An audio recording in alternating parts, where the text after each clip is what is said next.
नमस्कार मेरे प्यारे विद्यार्थियों, मैं केजी अग्रवाल हिंदी विषय अध्यापक आज आप सभी विद्यार्थियों को हिंदी विषय के व्याकरण प्रकरण के भाषा, लिपि और व्याकरण प्रकरण को पढ़ाने जा रहा हूं।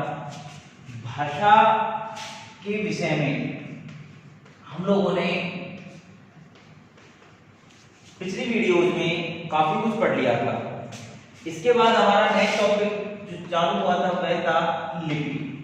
ये लिपि टॉपिक हमारा प्रारंभ हो चुका था, जिसमें मैंने आपको बताया था लिपि किसे कहते हैं, लिपि किसे कहते हैं। पहला क्वेश्चन मैंने आपको बताया था कि किसी भी भाषा को, चाहे वह अंग्रेजी की हो, चाहे वह हिंदी की हो, चाहे वह उर्दू की हो, चाहे दुनिया की वो कोई सी भाषा हो, किसी भी भाषा को जिन लेखन चिन्हों के माध्यम से प्रस्तुत किया जाता है उसे क्या कहते हैं, लिपि। तो आपको बताया था मैंने कल लेखन चिन्ह, लेखन चिन्ह। इन लेखन चिन्हों के बारे में मैंने कल आपको एग्जाम्पल भी दिया था कि सबसे पहले से कहां देखा गया था, इस प्रकार के चिन्हों की खोज इस प्रकार से किसकी शिलालेखों पर की गई थी। अब मैं आपको बताने जा रहा हूं कि जो यह चिन्ह है, जो यह लिपि है, वह लिपि हमारे हिंदी भाषा के साथ किस प्रकार जुड़ी। तो देखिए, आपको बताया, मैंने कल आपको समझाया था कि लिपि दो प्रकार की आपको मैंने बताई थी। एक बताई थी आपको ब्राह्मी लिपि और एक मैंने आपको बताई थी खरोष्ठी लिपि।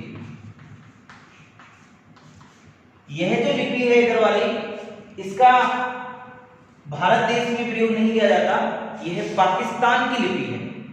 यह कहां की लिपि है, खरोष्ठी, पाकिस्तान की।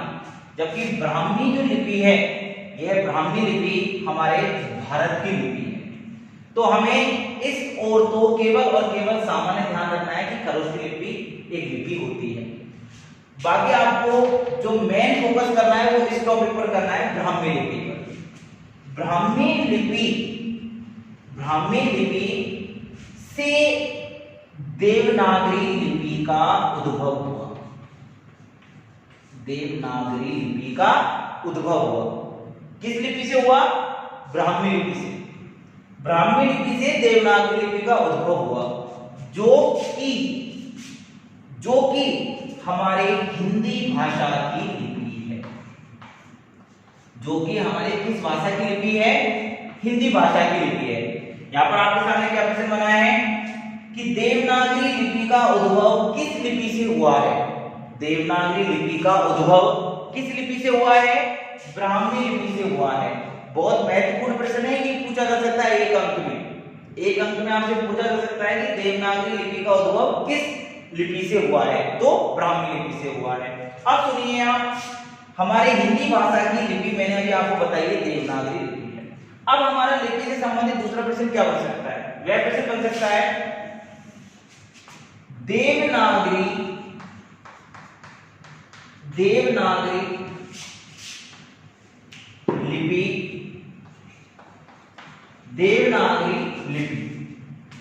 देवनागरी लिपि जो होती है उसकी क्या क्या विशेषताएं होती हैं, क्या क्या विशेषताएं। अब आप ध्यान से सुनिएगा, देवनागरी लिपि की क्या क्या विशेषताएं होती है यह आपको सुनाई दे रहा होगा। अगर आपको किसी प्रकार की कोई समस्या है तो आप वीडियो को पुनः बैक करके देख सकते हैं। अगर आपको लगता है कि पीछे के टॉपिक आपसे छूट गए तो मैंने भी आपको बताया है लिपि किसे कहते हैं, लेखन चिन्हों का प्रयोग किस तरीके से होता है, लिपि कितने प्रकार की होती है। लिपि अरेमाइक की होती है, एक लिपि का प्रकार अरेमाइक भी होता है, लेकिन मैंने आपके सामने ब्राह्मी और खरोष्ठी लगाई क्योंकि आपको अरेमाइक ये ग्रीक भाषा की लिपि है, इसके बारे में जानकारी प्राप्त करने से आपके परीक्षा के अंतर्गत प्रश्नों के मिलने की संभावना बिल्कुल नहीं है। इसलिए मैं इन दोनों लिपियों के विषय में आपके सामने चर्चा नहीं कर रहा। यह हमारे एग्जाम के दृष्टिकोण से महत्वपूर्ण है, जिसको मैं बता रहा हूं। देवनागरी लिपि का उद्भव किस लिपि से हुआ है, ब्राह्मी लिपि से। हिंदी भाषा की लिपि कौन सी है? देवनागरी लिपि। अब मेरा लिपि से संबंधित बहुत ही महत्वपूर्ण प्रश्न आ रहा है कि देवनागरी लिपि की क्या विशेषताएं होती है। देवनागरी लिपि की विशेषताएं क्या होती है? तो देखिए, देवनागरी लिपि की विशेषताएं निम्नलिखित है। ये बहुत इंपॉर्टेंट क्वेश्चन है और ये आप लोगों से पूछा जा सकता है। तो विशेषता नंबर 1, देवनागरी लिपि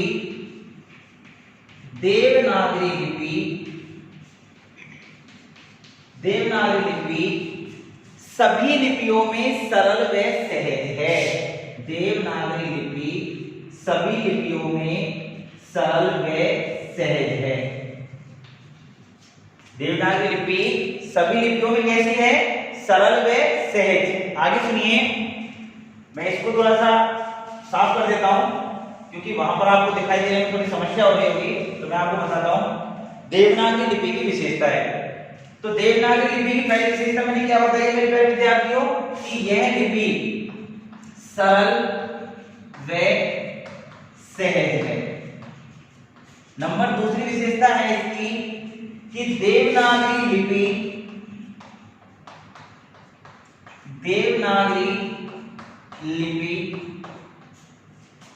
बाएं से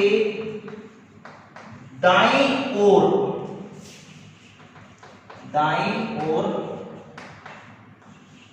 लिखी जाती है। ये देखो, ये इसकी बहुत ही महत्वपूर्ण विशेषता है कि देवनागरी लिपि बाएं से दाईं ओर लिखी जाती है।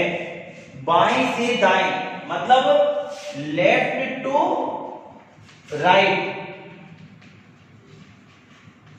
बाएं से दाएं, लेफ्ट टू राइट मतलब इधर से लिखना स्टार्ट करते हैं हम और इधर की ओर चलते जाते हैं। जबकि आपने देखा होगा कि जो उर्दू में जो लिखा जाता है वह दाएं से बाएं लिखा जाता है, मतलब इधर से वो स्टार्ट करते हैं और इधर खत्म करते हैं।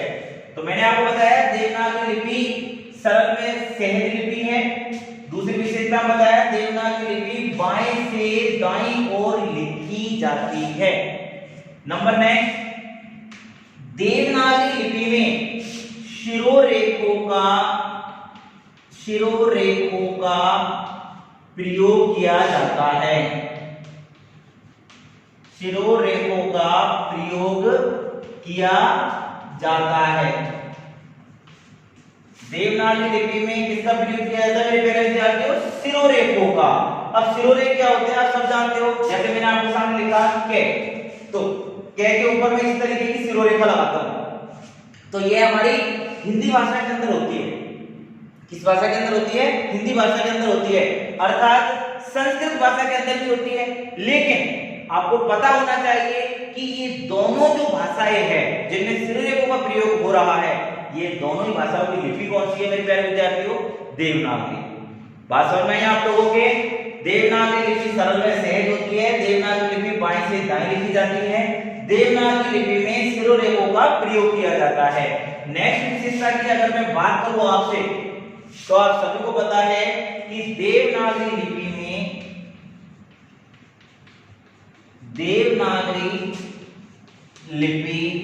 के अंतर्गत स्वर व व्यंजनों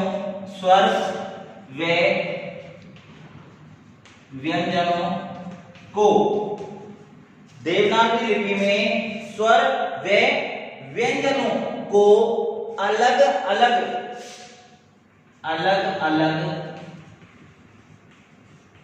अलग से विभाजित किया गया है।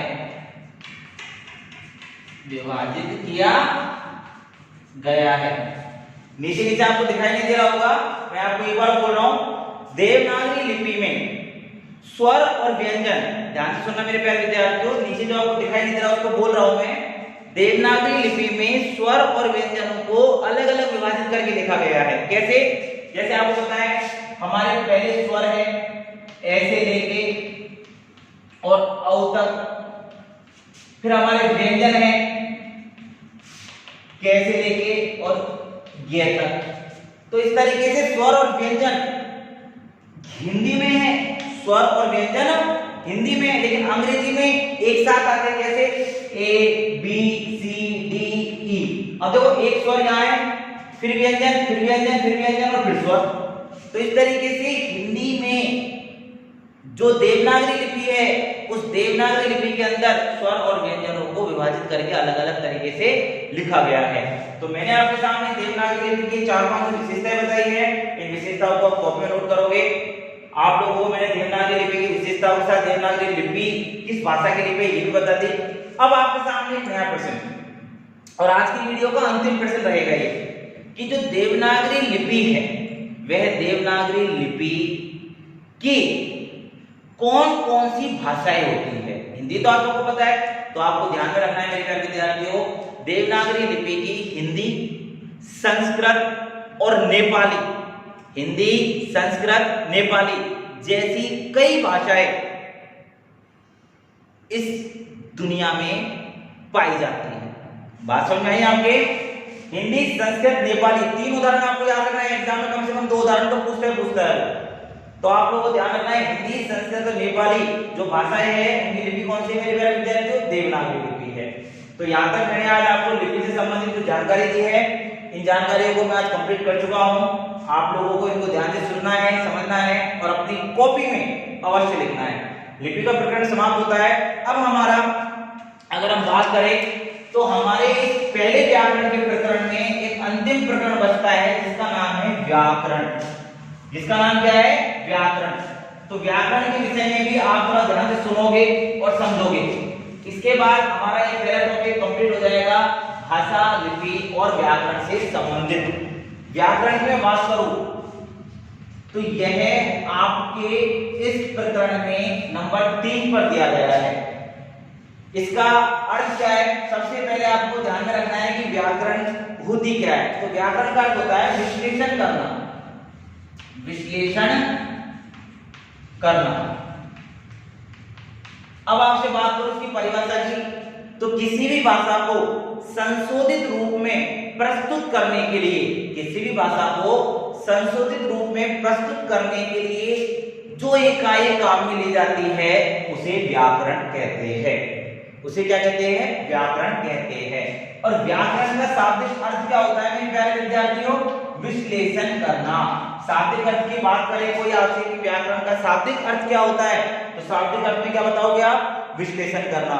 दोनों चीजें क्लियर है? यहाँ पर 1 नंबर का प्रश्न तो आपका यही बनता है कि व्याकरण का शाब्दिक अर्थ क्या है और व्याकरण की परिभाषा क्या है। अब बात करो मैं दूसरे प्रश्न की। अब यहाँ पर पूछ सकता हूं आपसे व्याकरण के कितने भेद होते हैं? कितने भेद होते हैं? आपको जैसा कि मैं पहले बता चुका हूं कि भेद और प्रकार दोनों को किसी रूप में लिखा जा सकता है। तो आपको यहां पर सबसे महत्वपूर्ण बात याद रखनी है कि व्याकरण के जो भेद होते हैं वे मुख्यतः 4 होते हैं। कितने होते हैं? 4 होते हैं। ये प्रश्न आप लोगों से पूछा जा सकता है।